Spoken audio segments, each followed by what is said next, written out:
Torah Life Ministries come out of the world. Messiah people seek the truth. Hello everybody, it's Paul Neeson with Torah Life Ministries, and we are continuing with the Torah portion, and it's Torah portion number 30.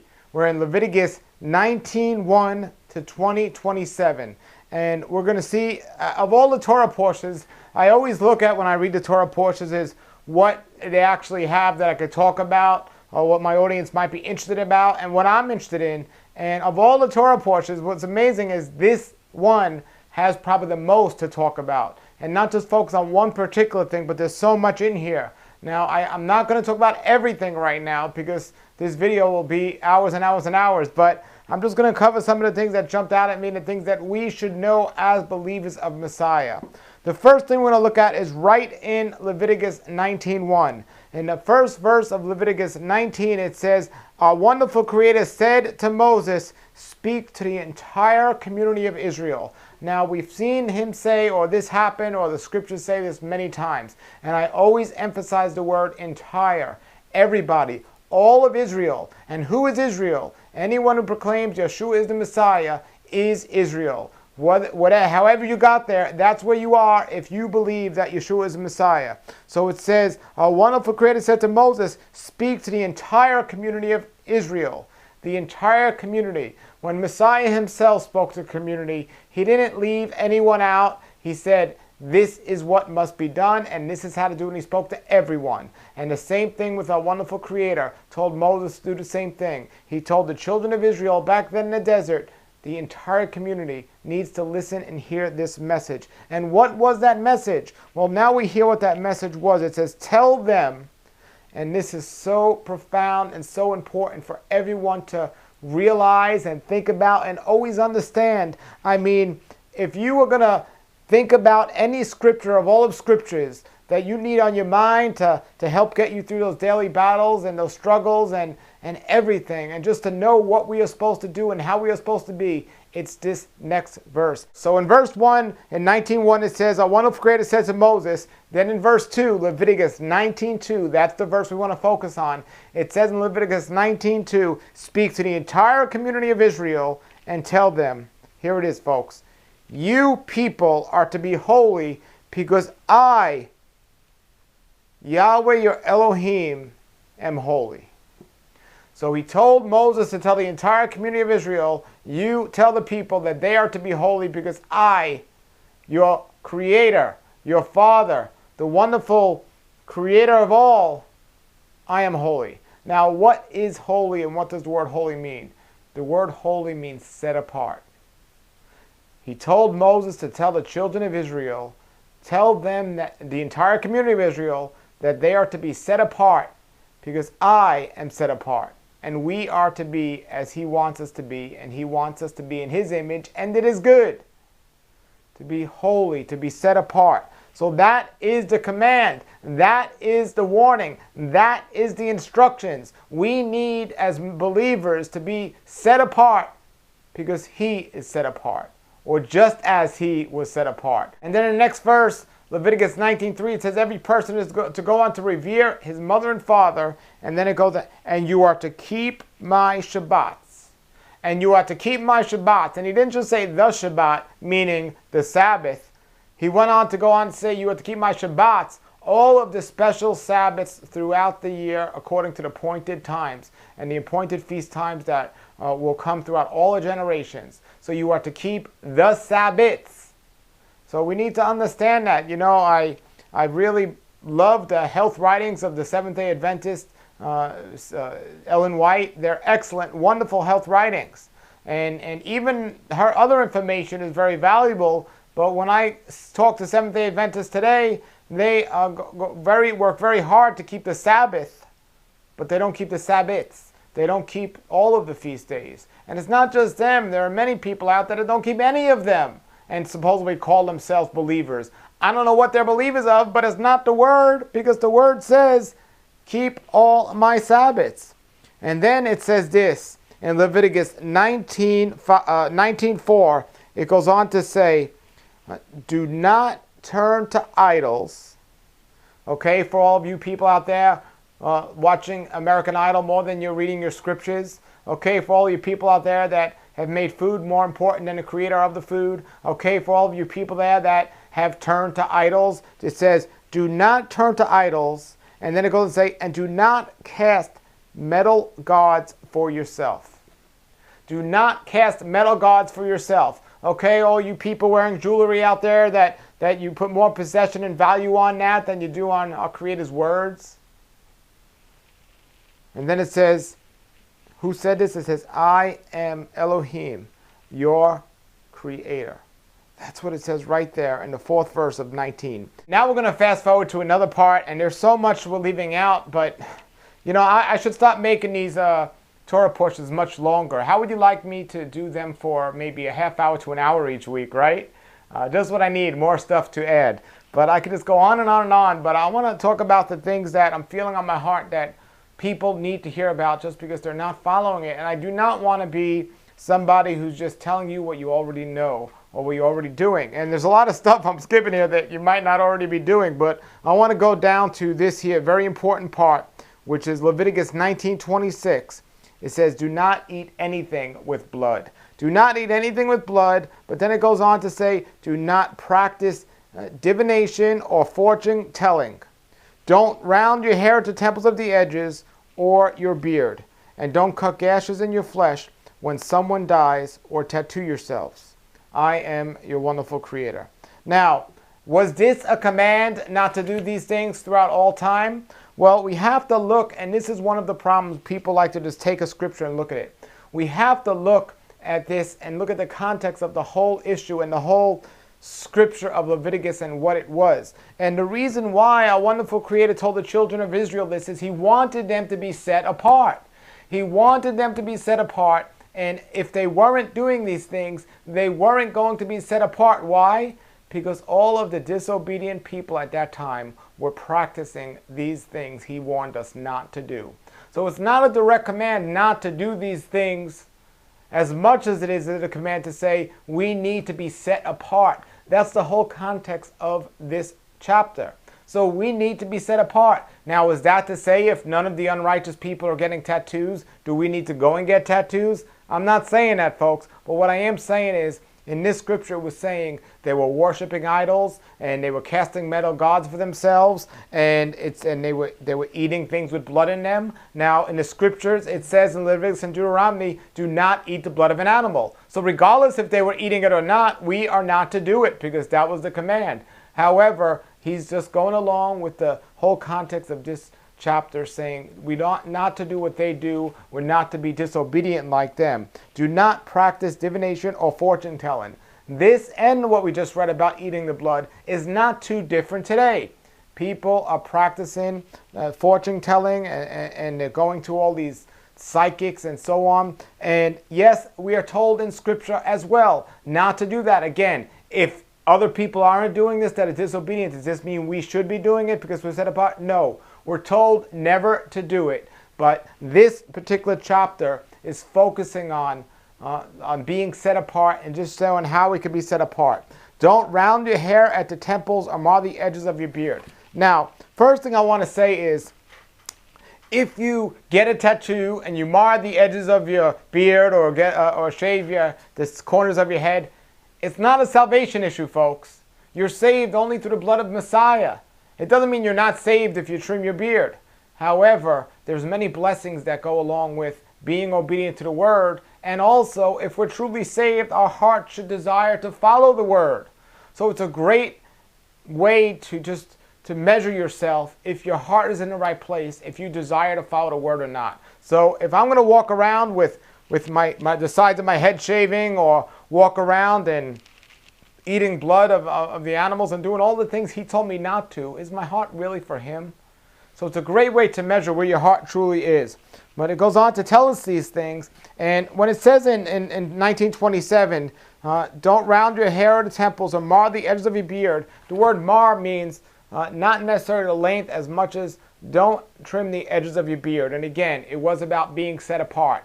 It didn't say we shouldn't shave. It's not about shaving. It's about not marring the edges of your beard. Why? Because the practice of those days, just as the practice of today, just as as it was said in Scripture, the times of Noah will be the same times it was today, and the times of Sodom and Gomorrah will be the same way it is today. Well, it's not too much different. And we see that, but at those times you had the Egyptians, the Canaanites, and other cultures around that were making funny shapes to their beards. That's what they were doing. They were making all these funny shapes. So they were told, again, be set apart. Don't do those things. Well, today they're still doing it. Don't do those things. Now, if they're not doing that, does it mean we should? Once again, it's about being set apart, but also listening to the word of a Creator. Now, I could tell everyone, there's no command in Torah, there's no command in the Scriptures that if you're a man, you're not to shave your beard. Here saying, do not mar the edges of the beard, it was just to be set apart so you didn't look like everyone else of those days. And you weren't acting like or wanting to look like those of those days, so there was no confusion. So do not mar the edges of the beard like everyone else. There's no command in Scripture not to shave. There's no command in Scripture to have a beard. However, the design of our wonderful Creator shows us He wants us to have a beard if you're a man. How do I know that? Well, if you don't take an artificial razor blade and stick it next to your face every day and shave, guess what? You're going to have a beard. Now, there's a very, very small percentage of the world that the men might not be able to grow beards. But for the most part, if a man doesn't destroy his beard every day, he's going to have one. The design of our Creator was for men to have beards. That's the bottom line. There's no command for it, but the design says it. And I believe the design means a lot because He created us. And if He didn't want men to have beards, guess what? He would make men not grow beards. Every man grows a beard pretty much, but we decide to destroy it every day. There's just something wrong to me that says, He put it there, I'm going to take it away. He put it there, I'm going to take it away. He put it there, I'm going to take away. Does not something seem wrong about that? Now, ladies, before you start saying about the beard, guess what? It says in Romans not to conform to the standards of this world. Please tell me why a woman today would shave her legs but not shave her arms. Because you're conforming to the standards of this world. Now, a woman might say, well, what do you mean? I'm not supposed to shave my legs? There's no command for you not to shave your legs, but the design of our Creator is don't shave your legs. The hair is there for a reason. Now, a woman might say in all defense, I'm not letting the world see my hair on my legs. I'm not going out with hair on my legs. Well, the word says not to let the world see your legs. That should be covered up and feed for your spouse only and not the world. But again, we're conforming to the standards of the world, so we're shaving our legs and shaving other parts of our body and showing it to the world. It's an oxymoron today that I see people, that what they do is they shave hair where our Creator wants it, and they try to add hair where He doesn't. Think about that a second. Now again, everybody, I decide to leave my beard this long because I like it. I like having a beard this long. It keeps me cool in the summer and it keeps me warm in the winter, and I like the way it looks. I enjoy it. Even before I read His word, I had a beard and I love it. Now, if you decide you don't want one this long, at least if you have a trim beard, it's still, a beard. Now, a 5 o'clock shadow is not a beard, just so you know that. But you got to do what you feel led to. Again, it's not a salvation issue, but I do personally feel it's a blessing to not just follow the commands of our Creator, but live according to the design He wanted us to live according to. And the more we go against that design, there are consequences that we will eventually pay from. Now, going on to Leviticus 19:30, the first part of Leviticus 19:30 says, keep my Shabbats. Again, did you know in the Scriptures, in the Torah specifically, but all of the Scriptures, all the way from Genesis to Revelation, they speak more about the Shabbat than any other topic. That is astonishing. They speak about keeping His appointed times and His appointed feast days, either directly or indirectly, more than anything else. It is so imperative. And for those of you that say, well, in a new covenant or the renewed covenant, we don't have to do that anymore. Well, if that's the case, how come all of the disciples of Yeshua did that? If that's the case, how come after Yeshua was gone, they all kept doing it? If that's the case, how come Yeshua Himself did it and never missed a Shabbat?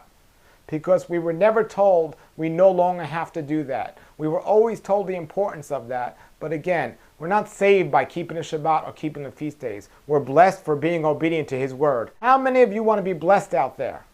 Well, keep His word and watch those blessings come in.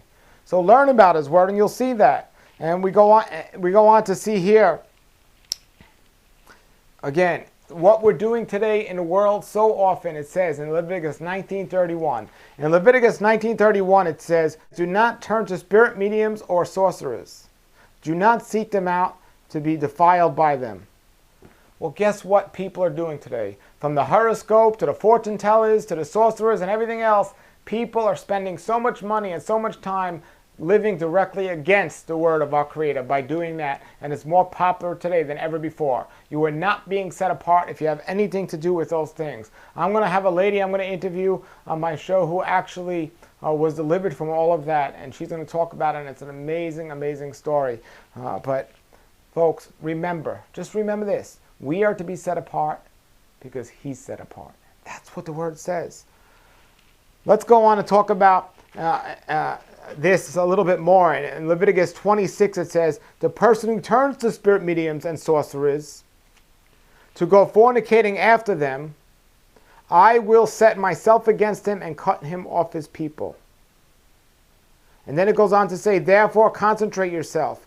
You people must be holy, because I, your Creator, am Elohim.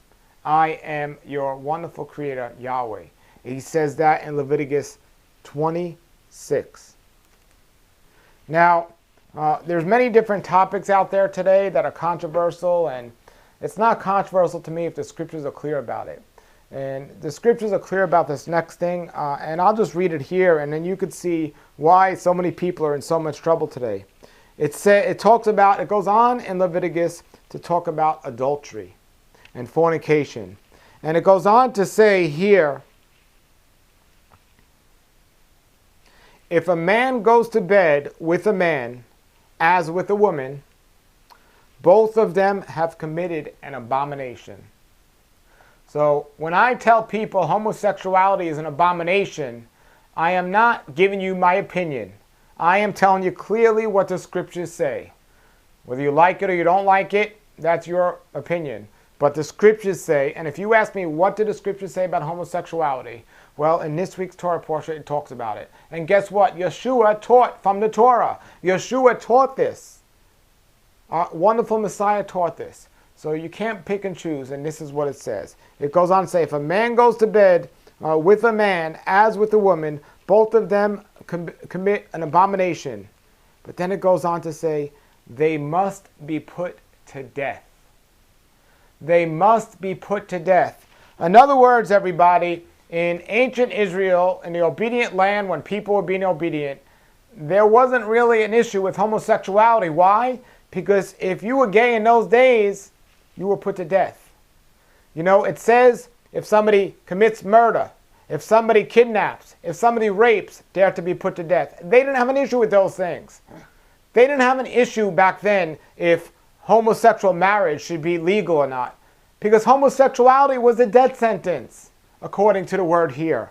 So you just look at that and see what it says, and it goes on and talks about all these different things. But today the world has gotten so far away. They've mingled the seed, they've gotten away from the word, and I am telling you what the word says.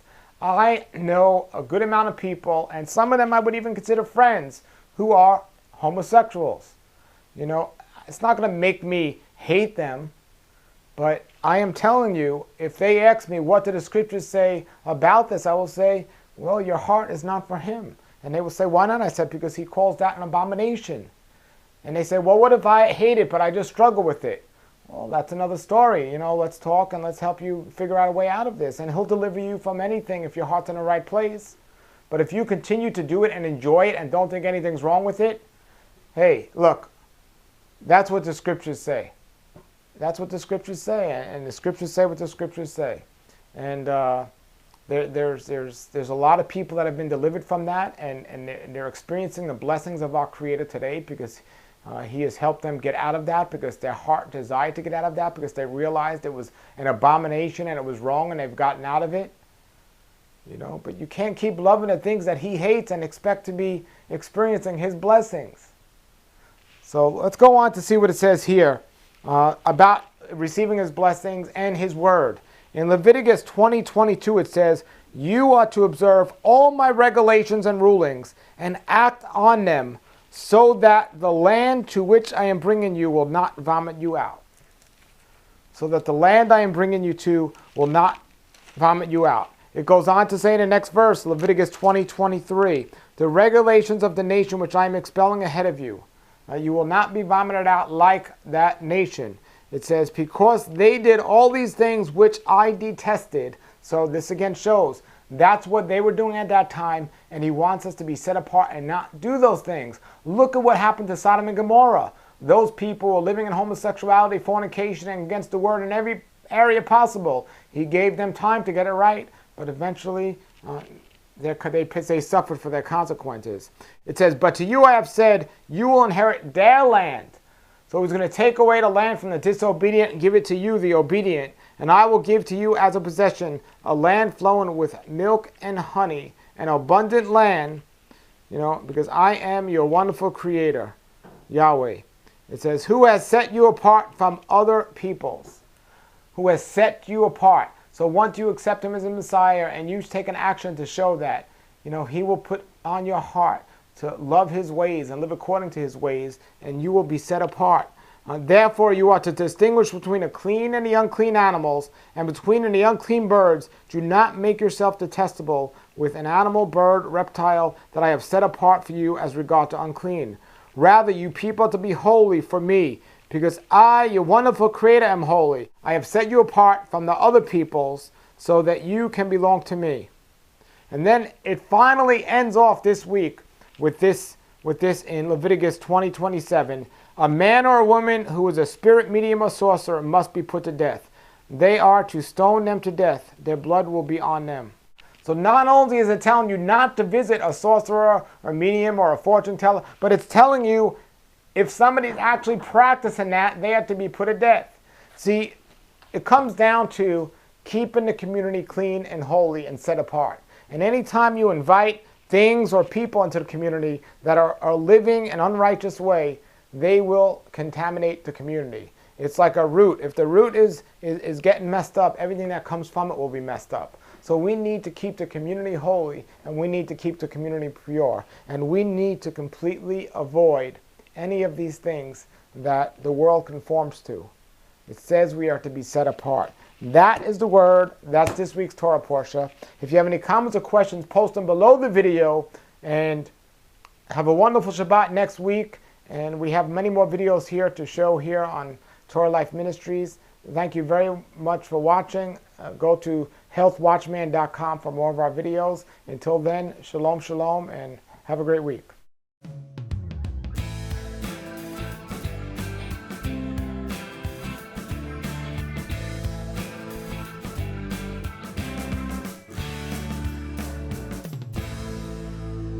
Torah Life Ministries come out of the world.